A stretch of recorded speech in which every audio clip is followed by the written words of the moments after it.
quorum call. I'm sorry. I ask unanimous consent that the quorum call be vitiated. Without objection. Thank you, Mr. President. Mr. President, I rise in support of the nomination of Rufus Gifford to be Chief of Protocol with the rank of Ambassador. Rufus, a native son of the Commonwealth of Massachusetts, transitioned to a career in public service after a very successful career in the private sector. In 2013, President Obama nominated Rufus to be U.S. Ambassador to Denmark, and he was unanimously confirmed by the United States Senate. In Copenhagen, Rufus was the headliner in a reality TV show, I Am the Ambassador. The show's innovative approach to public diplomacy gave Danish viewers, particularly young people, an all-access pass into the life of a U.S. ambassador and the United States diplomatic presence in the country. In a country of just 5 million people, 200,000 Danes tuned in to see how the United States ambassador advanced his country's core interests. One Danish viewer said that it is the type of show you would watch with your mother-in-law, and she would say, "Oh, he is a lovely man, that Rufus Gifford." Rufus's effusive personality makes him the perfect choice for this new role as Chief of Protocol. In Copenhagen, Denmark, Rufus opened the ambassador's residence to thousands of visitors. As Chief of Protocol, he will once again play host to foreign dignitaries at the White House and Blair House. His hand will be the first outstretched to greet a prime minister, president, or monarch at a time when diplomacy is most needed. Mr. President, Ambassador Gifford was unanimously confirmed by this body in 2013 and was unanimously reported out of the Senate Foreign Relations Committee 4 months ago. I ask unanimous consent that Ambassador Gifford once again earn the support of the full Senate and is confirmed as Chief of Protocol with the rank of Ambassador. I ask unanimous consent that the Senate proceed to the consideration of the following nomination.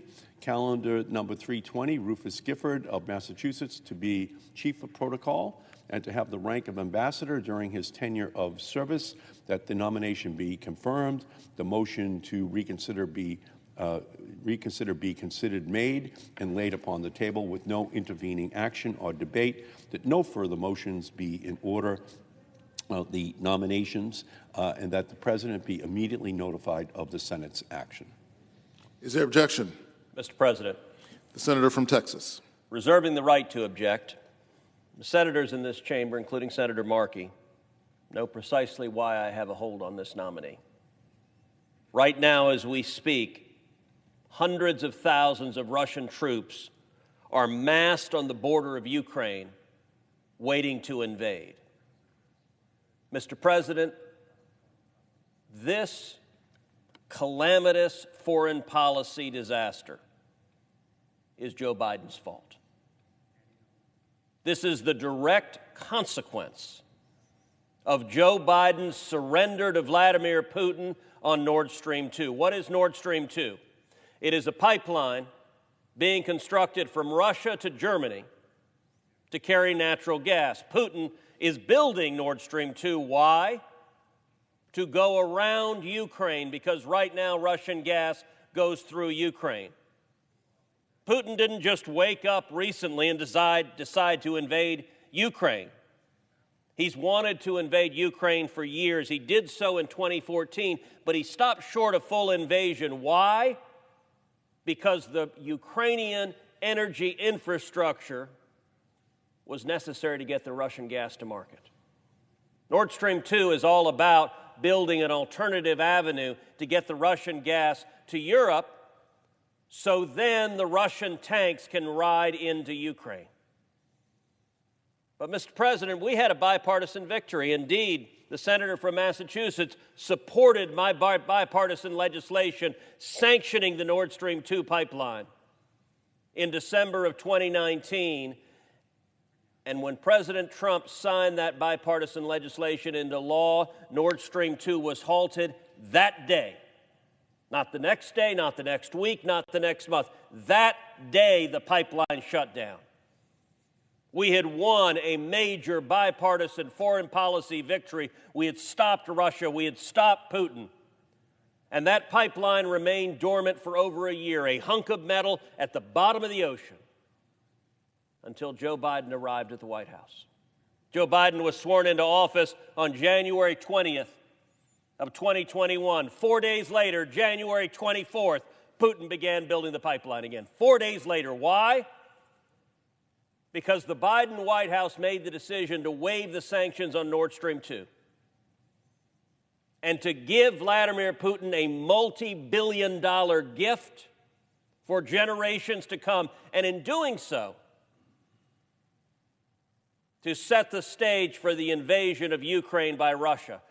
When Biden waived sanctions on Nord Stream 2, Ukraine and Poland both said it was creating a security crisis in Europe, that it was increasing dramatically the chances that Russia would invade Ukraine. This invasion that we are facing the very real prospect of is Joe Biden's fault, but you know what? It is also the fault of Senate Democrats. For 2 years, we had bipartisan agreement to stop Nord Stream 2, and we succeeded. And when there was a Republican president in office, Donald Trump, I and other Republicans were perfectly willing to hold President Trump to account, to press him to stand up against Nord Stream 2, and he did. As soon as a Democrat got in the White House, our Democratic colleagues decided that partisan loyalty was more important than national security, that partisan loyalty to the Democratic Party was more important than standing up to Russia, was more important than defending Ukraine. And so suddenly we have seen the Democrats in this chamber bending over backwards to avoid stopping Nord Stream 2. Mr. President, I want to be very clear. A lot of discussion about Joe Biden's having a phone call with Putin today. Well, that phone call's real nice, but it's not going to stop an invasion. I'll tell you what will stop an invasion. Joe Biden could stop the invasion today by simply following the law and sanctioning Nord Stream 2. And this body could make a major step today to prevent war in Europe, to prevent Russia from invading Ukraine right now by doing what Democrats and Republicans had agreed to do, had done together until Biden surrendered to Russia.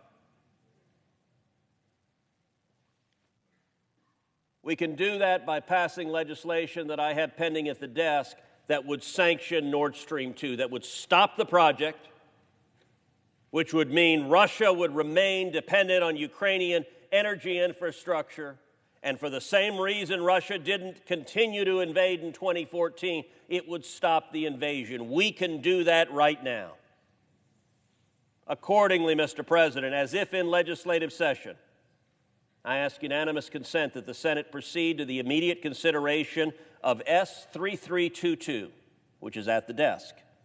I further ask that the bill be considered read a third time and passed, and that the motion to reconsider be considered made and laid upon the table.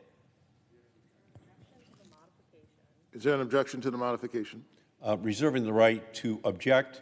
Senator Cruz knows that the Democrats have offered the Republicans, offered him a vote on Nord Stream 2 as part of consideration of the National Defense Authorization Act. His own colleagues are the ones who objected to a vote being held on the Nord Stream 2 pipeline as part of that agreement that was generously offered by the Democrats to the Republicans. The problem is not on this side. The problem is on the senator from Texas side.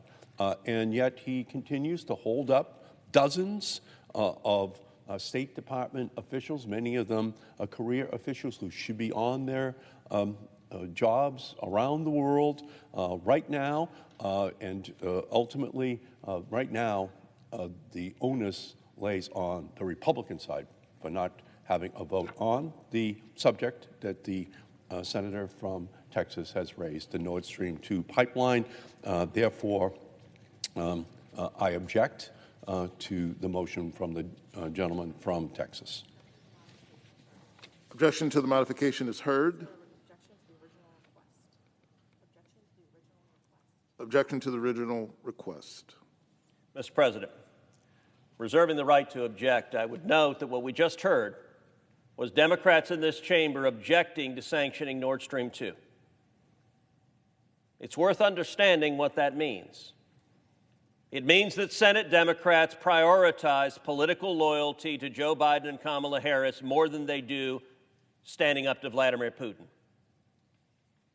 A month or two from now, if God forbid we see Russian tanks moving into Ukraine, remember this moment where Senate Democrats objected, said, no, we won't sanction the pipeline, we won't save Ukraine, we won't stand up to Russia. You know, the whole country endured Democrats going on and on and on for 4 years, Russia, Russia, Russia.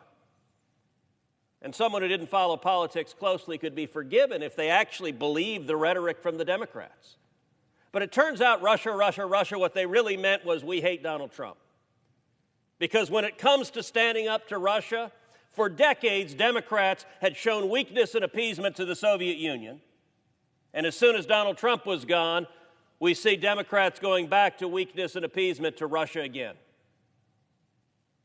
The Russian troops on the Ukrainian border are Joe Biden's fault. And they are Senate Democrats' fault for being unwilling to stand up to a president of their own party. And I would note, this particular nominee is a nominee to be the head of protocol at the State Department. Mr. President, it is really bad protocol to drive tanks into somebody else's country. You want to talk about protocol? How about the protocol of let's defend American national security interests, let's defend Europe, let's defend our allies, let's stand up to a tyrannical bully named Vladimir Putin. Sadly, Democrats don't want to do that. Accordingly, I object. The objection is heard.